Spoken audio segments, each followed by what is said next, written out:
Alright, so it's just going to be a quick overview. I saw in the comments below someone had a question about tracing back the ground signal, so I figured I'd just make a quick video right here on this. So basically the code that I had in here was loss of communication with the millimeter wave radar. You saw all of the faults that were on the dashboard for like adaptive cruise per se. So first thing I did was get a wiring diagram on this, right? And here we have an entire diagram, but just zoomed in. We have our radar unit right here, and you can click it and see it's behind the emblem on this one. So pin number 5 right here at the top would be the power feed, and pin number 1 would be the ground. You can follow this back and it'll show you that we go to a 7.5 amp fuse, right? You can get a location of it in the fuse box. It's the one under the steering column here. So 7.5 amp fuse looks like you have, it powers a couple different things. We come down to multi-purpose camera and the radar. So essentially what I just did was put my multimeter across pin 5 and 1, right? The power lead on 5, the ground on 1. I have my 13 volts. When I put the load, that went away. So I just added a new ground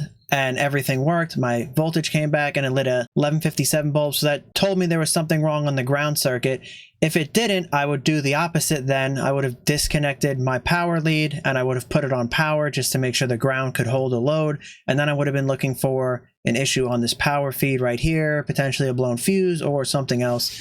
Just a quick thing, looking at this, you could assume that potentially the power is good because I don't have loss of communication to this multi-purpose camera. If the fuse was blown, then I imagine I should have a fault code for like loss communication to this one as well. So now for the shop to go further and look into this, G202 would be the ground, and you could get like a location of it, which is right here. It looks like it's on the passenger side of the car, kind of on like the frame area. So that would essentially be like the first place that the shop would look on this, right? Most grounds for modules are like a chassis ground. This isn't going to come out of like another module per se. Sensors will have grounds that will come out of the like engine control module or ABS, whatever it is. Any of the sensors for those modules will usually be grounded through the module just for cleaner signals and ground signals. But as for like modules themselves, usually it's just fuse power and then the ground is a specific ground. Sometimes modules will ground through the case and it won't be a specific ground, but most of the time it's just like a separate ground. And there's like various ways you could check this. You could load it like that. You could perform like a voltage drop measurement across it and see what you have with the module plugged in, to like using the module as a load instead of a headlight bulb.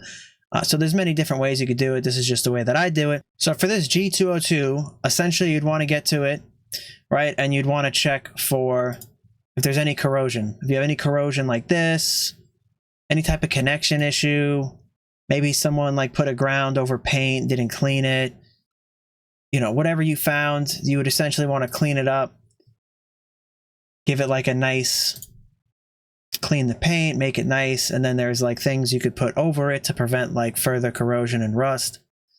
But essentially that's what you'd be looking for. If you had a good ground and everything was good there, you can test at this ground point too. You know, you could test right here, make sure you have good ground, test the wire here. But if you saw something like this, I would want to replace this just right away. You know, that is just not going to be a great ground. It's very corroded, not going to carry current very well. But essentially you'd be looking for that. If you found like a really nice clean ground and everything was good there, then it would be a little time consuming to find on this wire where the break is. So you could run another one. The only thing that you would want to keep in mind is what else is on this ground wire. So G202, you could just come to like a ground distribution wiring diagram here, and we have G202, which will show us everything that is on that. You can see we have the millimeter wave radar unit here is on G202, and then we also have the right headlight is on G202. So if it was just the radar on that ground and there was nothing else, then, you know, not that big of a deal to run a new wire. But if there's multiple components on it, you really do want to get to it just to check, because if you run a new wire to this and there is an issue with this or something close, you don't want to like run the risk of having a potential issue come up in the future for the other components that are on that ground. You would really want to like square away that ground, make sure it's good, clean, there's no damage to the wire or anything like that, and then go from there. So just a quick little video on this. I saw something in the comments kind of asking a little bit about it, so I figured I'd make a quick little video right here just to kind of go over pretty much what this was. If you have any other questions on this, let me know in the comments, and I have no problem making some of these videos to like further explain stuff. If you guys see anything that I miss or have any type of input, you know, let me know. I'm always here to learn too. I'm just sharing my perspective on some of this stuff. So I'll catch you guys on the next video.